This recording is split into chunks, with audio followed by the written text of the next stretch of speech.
أعوذ بالله من الشيطان الرجيم. بسم الله الرحمن الرحيم. يا أيها المزمل قم الليل إلا قليلا نصفه وانقص منه قليلا أو زد عليه ورتل القرآن ترتيلا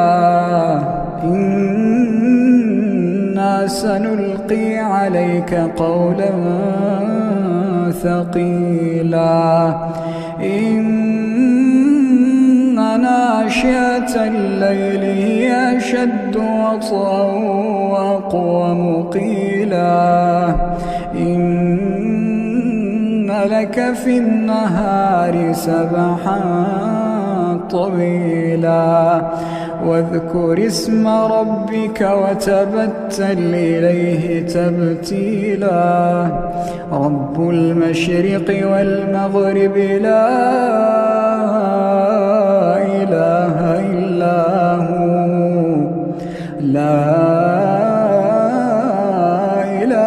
إلا هو فاتخذه وكيلا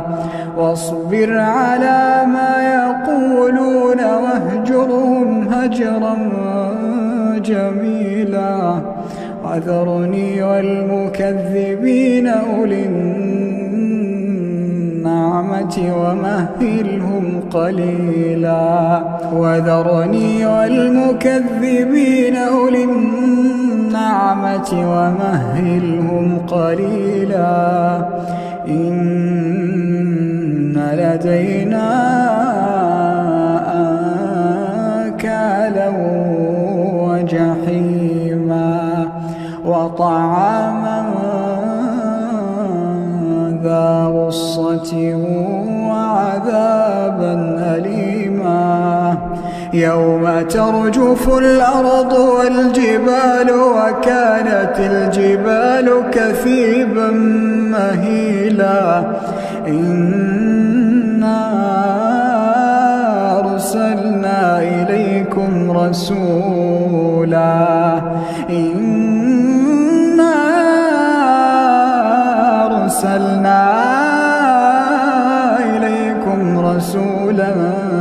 شاهدا عليكم كما أرسلنا إلى فرعون رسولا فعصى فرعون الرسول فأخذناه أخذا وبيلا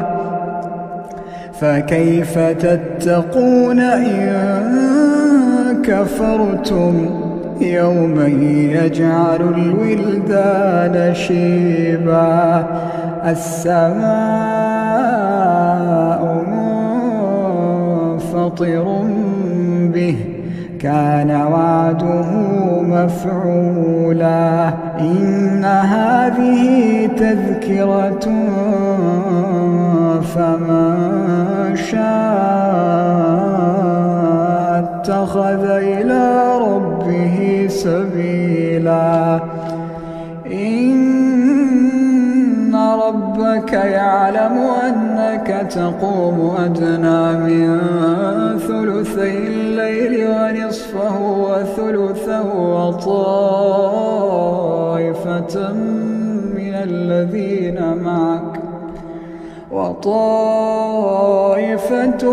الذين معك والله يقدر الليل والنهار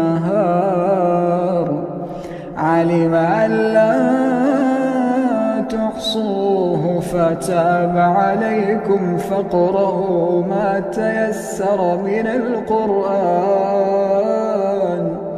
علم أن سيكون منكم مرضى وآخرون يضربون في الأرض يبتغون من فضل الله وآخرون يقاتلون في سبيل الله فاقرؤوا ما تيسر منه وأقيموا الصلاة وآتوا الزكاة وأقرضوا الله قرضا حسنا وما تقدموا لأنفسكم من خير تجدوه عند الله هو خيرا وأعظم أجرا واستغفروا الله